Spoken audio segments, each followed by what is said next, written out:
Today, let's explore something I think we all know deep down, that quiet, sometimes heavy, reality of our daily lives. We're going to look at how we can find God's grace, not in the big, loud, triumphant moments, but right there in the small, ordinary things that make up our world. Wow, that question really hits home, doesn't it? You know that feeling? You wake up and before your feet even touch the floor, the day's anxieties are already there, just waiting for you. It's such a universal starting point for what we're going to get into today, how we can face that weight.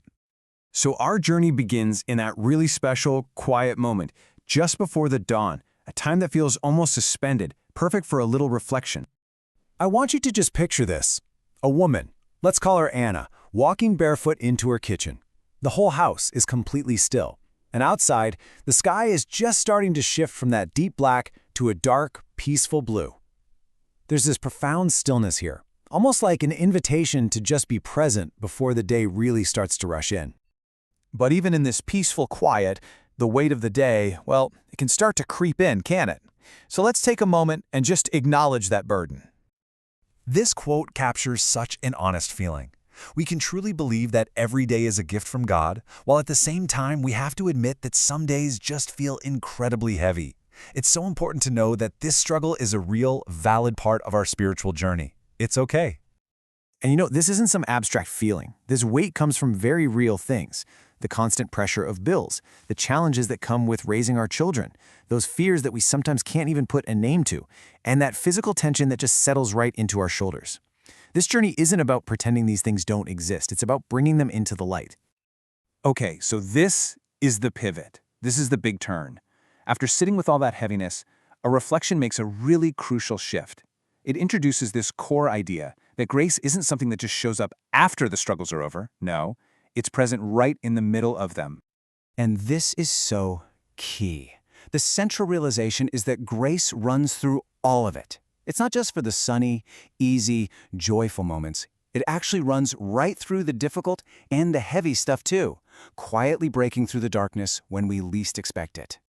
And this table just illustrates it perfectly. See, grace isn't some lightning bolt from heaven. It's found in the unexpected kindness of a neighbor's simple wave. It's in the comfort you feel when your child just squeezes your hand. It's even in the simple act of pausing to turn a single breath into a tiny prayer. These are the sacred glimpses. It only takes one moment, one breath, one small act of kindness that you see or that you receive.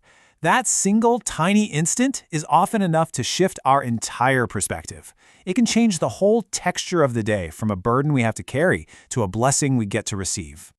So, now that we have this idea, let's see how it can build into a practice we can actually use. This isn't just a nice thought. It's something we can actively work on, turning this insight into a daily habit. This is the transformation we're talking about.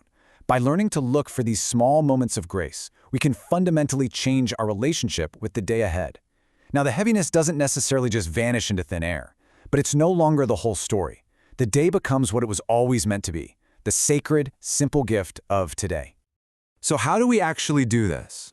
Well, it comes down to a really beautiful, simple practice. First, just find that stillness, just like Anna did in the kitchen. Second, be honest with yourself. Acknowledge what feels heavy. Give those worries a name. Third, just whisper a short prayer of thanks. Not because everything is perfect, but simply for the gift of this day. And finally, receive it. Move forward into your day with that small but steady hope, just warming you from the inside out. And we'll leave you with this final blessing. You know, this isn't about a loud, flashy faith. It's about a quiet, persistent grace. It's a hope that settles deep within you, found in the most ordinary of moments, reminding you that even on the absolute heaviest of days, you are held, and the light is always, always breaking through.